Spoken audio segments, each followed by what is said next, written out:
Hey everyone, Luke Doris here in the Channel 8 Weather Center. Hey, we've got a lot of rumblings going on about thunderstorms tomorrow, so I wanted to take a second and just kind of touch on this, a little behind the scenes talk, and let you know what we see, why there's so much talk about it, and just let you know we're not trying to hype this thing. That's never the point. It's just we want to give you a warning about it, of what could happen. There's on paper, it's like baking a cake. You put all the ingredients together and you can have some thunderstorms that develop and some strong ones. And tomorrow there's potential for that. So not everybody's going to see tornadoes. Not every county is going to get hit with really strong thunderstorms, but the potential's there for some to develop, and some of us may have to deal with that tomorrow. So just want to give you some information. Anytime I get information, it kind of takes some of the fear or anxiety of whatever I don't know about away. So I hope that this helps you out. So with that, here we go. This is what we're looking at for the upper levels. This is the first. We're going to start at the top and kind of work our way down. This is the jet stream at about 18,000 feet. And here's the big storm. There's the low.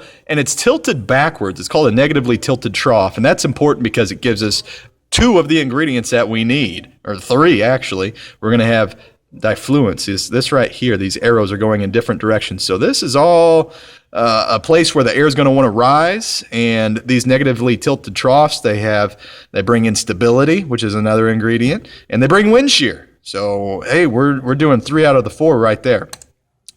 So this is our instability, and you can see from central Nebraska all the way through Kansas, Oklahoma, and down into Texas. It's quite high. Anything over 2,000 is significant, and a lot of these are 3,000, 4,000, even as high as 5,000, what we call joules per kilogram. So the instability is very high for tomorrow. And also where you see this white, there's none of the shading that you see. That means that there's not much to stop the storms. That means that this is a lot of energy for the atmosphere to tap into, and there's not much to stop that. So we have the instability. Here's the moisture. You got to have moisture for storms. Dew points is how we measure that at the surface here. And you can see 70 down south, that's high.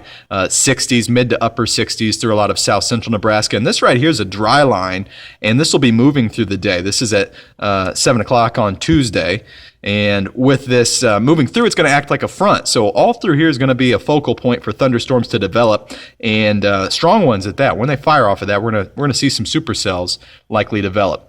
Okay, here's another thing. This is the surface. This is ground level, and this is important because back behind it, the winds are not conducive for rotating type storms at the ground level anyway. This is all cooler air. You can even see 30s, 40s, 50s, and not as much moisture back here as we saw on the last side. So this is all not for severe weather. This is what we call the warm sector. Obviously, it's warm. It's got the moisture.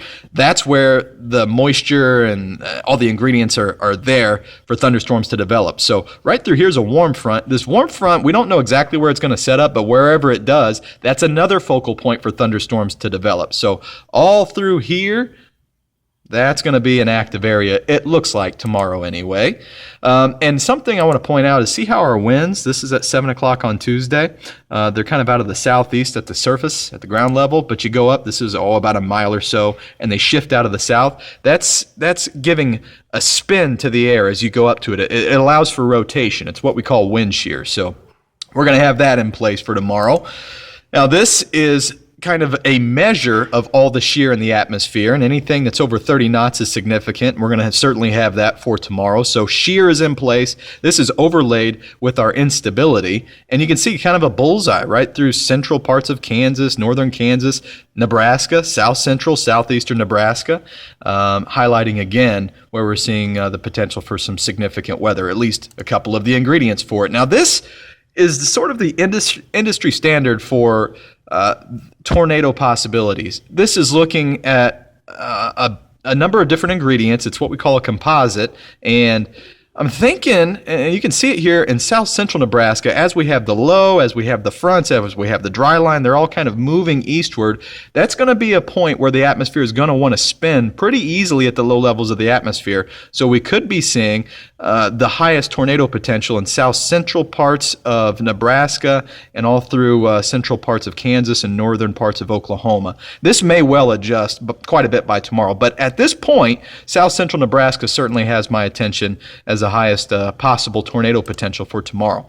Okay, this is a high-resolution computer model. Then we're looking at future radar, and I want to point out how tonight watch as we get to about 5, 6 o'clock tomorrow morning, and we see thunderstorms fire off. This is the warm front, and these could be fairly strong as they move through early in the morning. This is at 6, this is at 7, and storms at that point may pack at least some small hail, and then they kind of clear out. This is actually kind of a good thing because it can take a little bit of a punch away from the atmosphere for later on in the day. But because of that, we actually have, let's go back one. This is for tonight, a slight risk of severe weather. That's just south of Lincoln, northeast Kansas, very southeastern parts of Nebraska, and then also parts of central Missouri. So through here, we could see a little bit of hail and some high winds late tonight and early tomorrow morning. And now let's go a little bit further. This is Tuesday morning. This is a different computer model looking ahead, and thunderstorms firing again, south central Nebraska. And then moving eastward as we go through the night. This is by 1 o'clock. So what may end up happening is we have some isolated cells during the day all through here that could be very strong, and then a big line that pushes through Tuesday night and on into early Wednesday morning before that one moves out. So because of that, here is a moderate risk of severe weather. What that means is, this is from the Storm Prediction Center, 0, 1, 2, 3, 4, 5. Out of the 5 tiers, we're at a 4 in south central parts of the state. Here, I'll take a closer look at, and this may adjust as we get into tomorrow morning and we have more details come our way. But just right south of Lincoln and just south of Grand Island, Hastings is included in the red and the moderate, as is Geneva and all that you see here. Don't get too focused on if you're in the bullseye or not, because all through here is at the risk for not only the possibility of tornadoes, but large hail, damaging winds, those kinds of things through our Tuesday late afternoon and Tuesday evening, and also heavy rainfall as well. So our ground's already basically saturated. We may throw another 2 or 3 inches on top of it in some locations. So flooding could also be a concern for us for tomorrow. So here's the kind of bottom line stuff. Greatest threat's going to be 4 o'clock to midnight in south central and southeastern Nebraska. Know where your appropriate shelter is. If you're in a mobile home, it's not going to cut it. You've got to know where you can go for you and your family to be safe. Have multiple ways to get warnings. Of course, TV, we're going to be here watching all this and breaking in as necessary. Your smartphones, radio, NOAA radio. Don't rely too much on Facebook or Twitter, as sometimes those can get lost in your feed. But yeah, just have many ways to get your warnings tomorrow should this break out. Now, again, sometimes this stuff looks great on paper and then it ends up not being that big of a deal, and it's what we call a bust. That could happen. It's a possibility. But we certainly have all the ingredients that we need for tomorrow to be a pretty active day. So hopefully this helps you out, maybe helps you plan, and you have ways to keep you and your family safe for tomorrow should it get nasty. So we're going to be keeping you updated with any changes that head our way, both tonight and again tomorrow morning.